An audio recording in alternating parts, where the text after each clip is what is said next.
Une femme s'est fait larguer par son riche ex alors qu'elle était enceinte. Elle a été choquée lorsqu'elle l'a vu travailler comme concierge. Qu'est-ce que le destin leur a réservé lorsqu'ils se sont à nouveau croisés dans une ville inconnue? Lana freine au feu rouge, repassant dans sa tête la scène de la matinée chez son patron. Ce fut encore une belle journée. Andrew était heureux, tout comme M. Et Madame Gibson. Lana était loin de se douter que sa vie prendrait un tel tournant 6 mois plus tôt. Elle n'avait jamais pensé qu'elle trouverait un emploi, louerait un appartement et gagnerait correctement sa vie.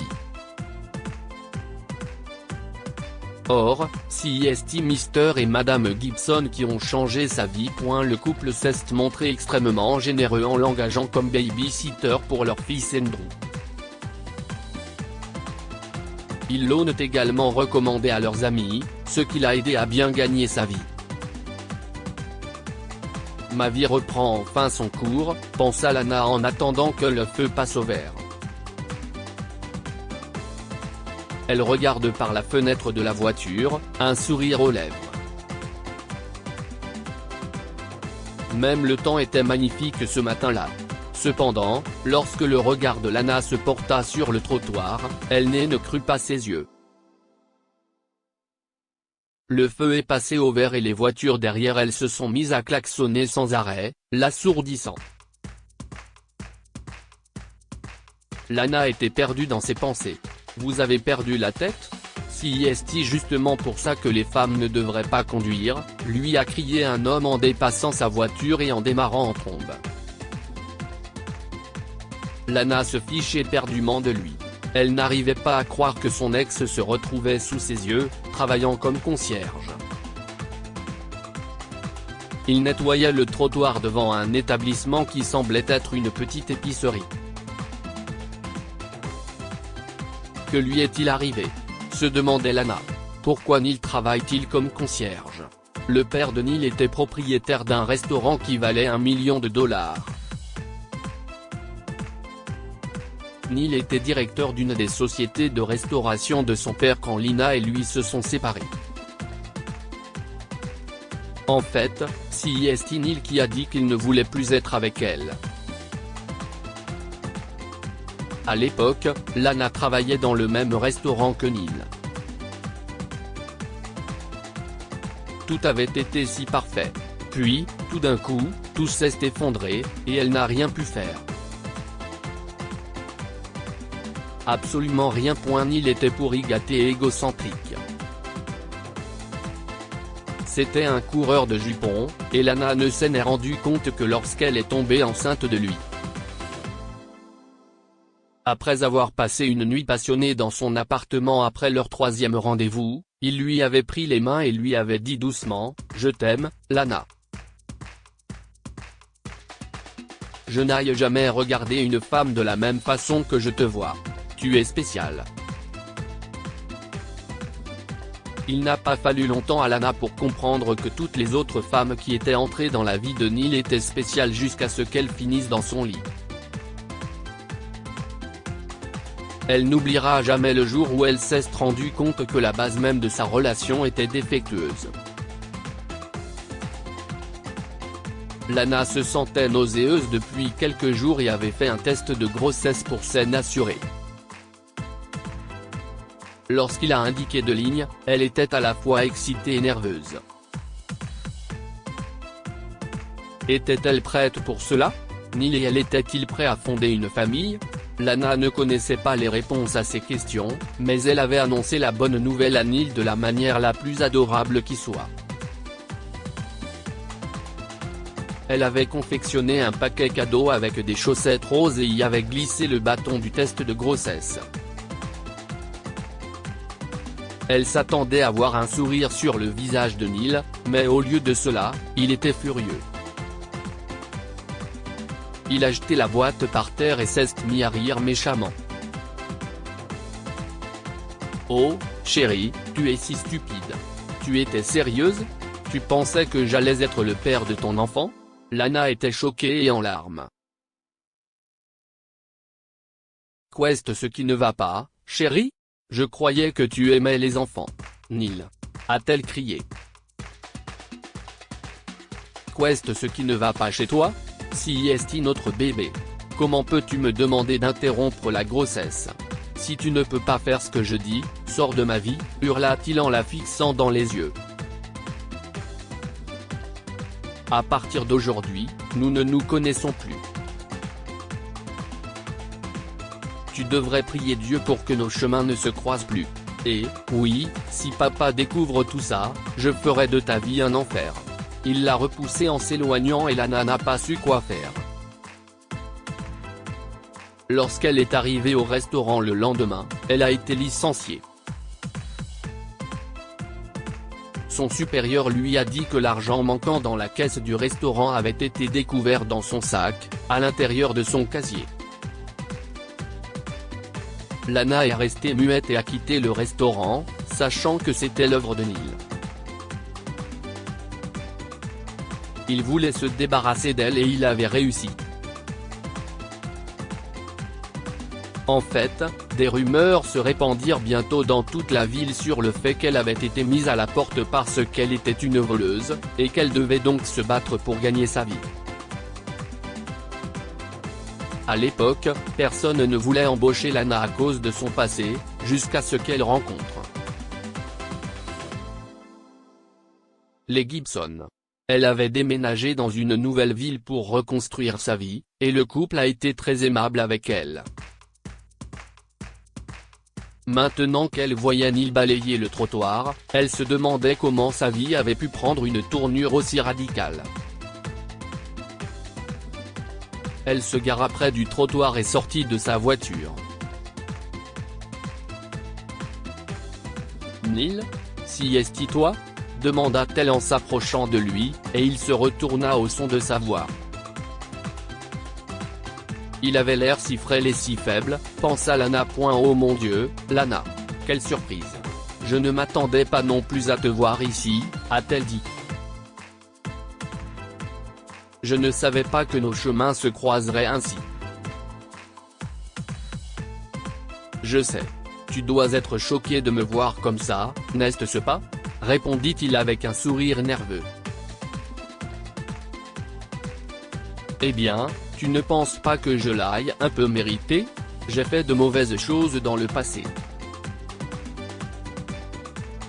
Je ne suis pas là pour te juger, Neil, a dit Lana avec franchise.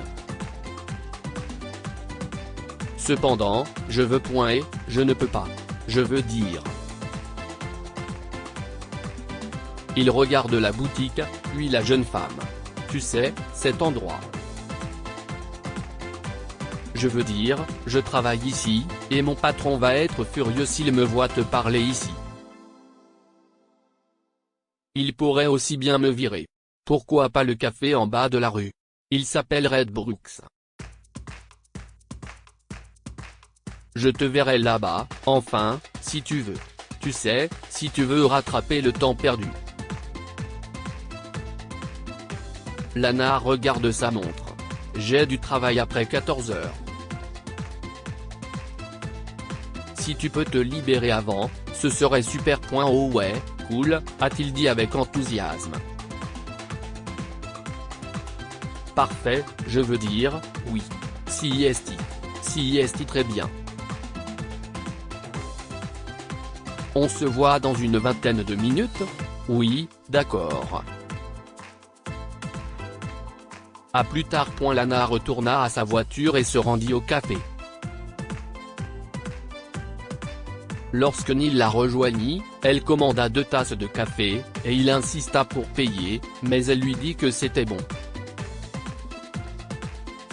Alors, comment as-tu atterri ici? Je croyais que tu travaillais pour le restaurant de ton père, demanda Lana en buvant une gorgée de café. Neil a soupiré. Il a fermé. Mais la société marchait bien, n'est-ce pas?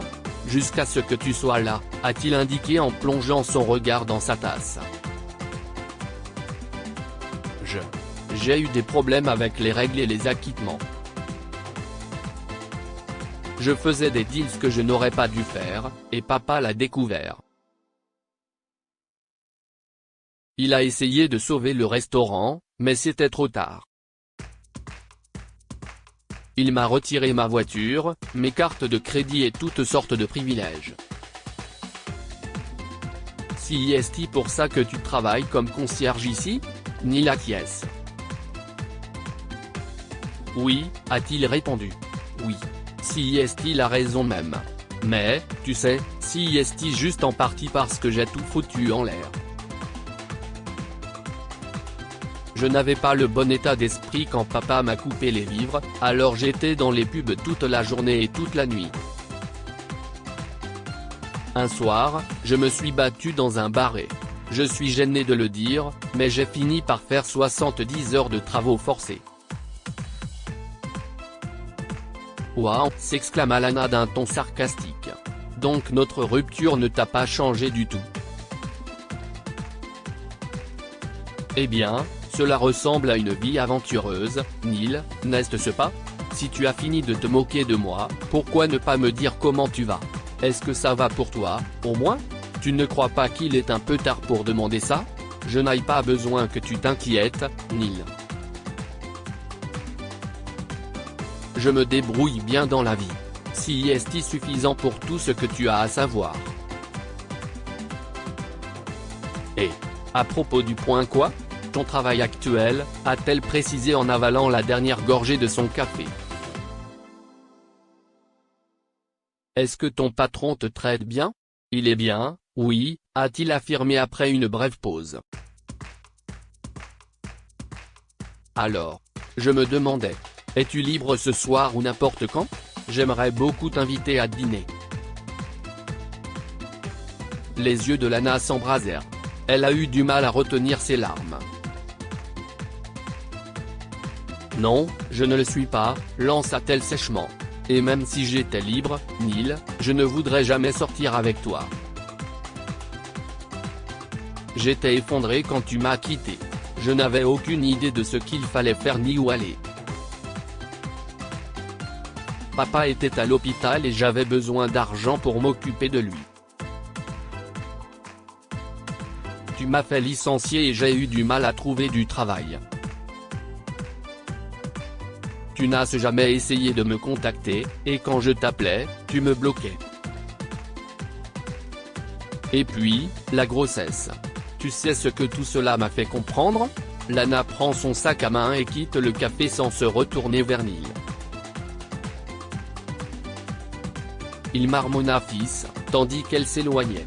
Elle n'a donc pas interrompu la grossesse ? Les jours passent, et chaque fois que Lana sort, elle espère ne plus croiser Neil.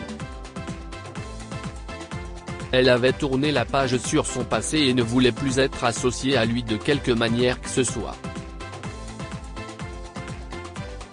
Un dimanche, alors qu'elle rendait visite à son père, elle fut surprise qu'il lui dise que quelqu'un lui avait envoyé des cadeaux. C'était tellement étrange, a déclaré son père. Cette personne savait que je prenais des médicaments, et elle a également envoyé des livres, des jouets et des vêtements. Que je suppose être pour Andrew. Le petit va les adorer. Il n'y avait pas d'adresse ou quoi que ce soit dessus ? demanda Lana. Je ne l'ai même pas touché, car je n'étais pas sûr qu'il ait été envoyé par l'un de tes amis, chérie. Je voulais attendre que tu sois à la maison. Lana fouilla dans le panier cadeau et trouva une note au fond. Des larmes coulèrent sur ses joues lorsqu'elle l'ouvrit pour le lire. Je suis désolé de t'avoir suivi pour obtenir ton adresse, Lana. J'ai perdu tout ce que j'avais, mais j'avais réussi à conserver 2 montres de papa.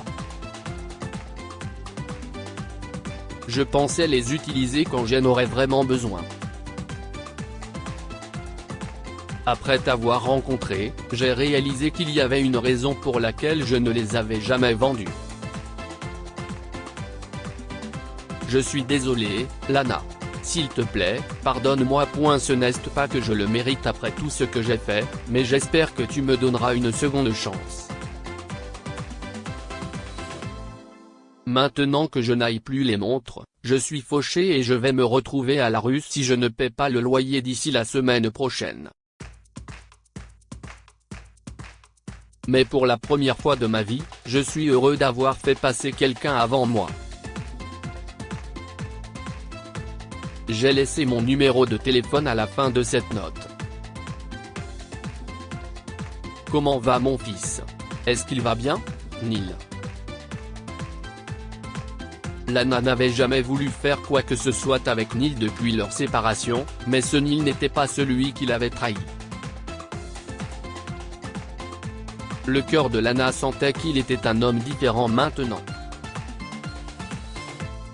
Lana prit tous ses cadeaux et se rendit directement à la maison des Gibson. Elle les donna à Andrew et lui a dit « Papa les a envoyés pour toi, chérie. Tu lui manques beaucoup. » Lorsqu'Andrew était bébé, Lana a dû le placer dans un refuge, parce qu'elle n'avait pas les moyens de l'élever. Si est-il là qu'elle a rencontré les Gibson, un couple âgé qui n'avait pas d'enfants. Ils ont adopté Andrew et ont permis à Lana de rester sa nounou. Le travail de Lana à la maison Gibson l'a aidé à faire soigner son père tout en restant en contact avec son fils. Maintenant, elle veut que sa vie et celle d'Andrew changent. Elle rend visite à Neil et lui dit qu'elle lui donnera une autre chance s'il prouve qu'il a changé. Et Neil l'a fait. Il a quitté son emploi de concierge et a commencé à travailler comme serveur dans un café. Lana a fini par lui présenter Andrew, car elle avait remarqué qu'il s'améliorait. Le petit Andrew ne comprenait pas pourquoi il ne savait pas que Lana était sa mère et Neil son père. Lana a décidé de tout lui raconter lorsqu'il sera en âge de comprendre la vérité, mais elle lui a dit qu'elle était en mission secrète pour retrouver son père. Neil, quant à lui, a pris conscience de ce qu'est la vraie richesse. « Je te promets de tout faire pour toi, champion », promit-il à chaque fois à Andrew, sachant que son enfant et Lana sont ses précieux trésors. Sans compter qu'il avait désormais de bien meilleures relations avec son père. Et les Gibson sont heureux que les parents d'Andrew tiennent à offrir une vie meilleure au jeune garçon. Que pouvons-nous apprendre de cette histoire? Votre karma vous rattrapera tôt ou tard.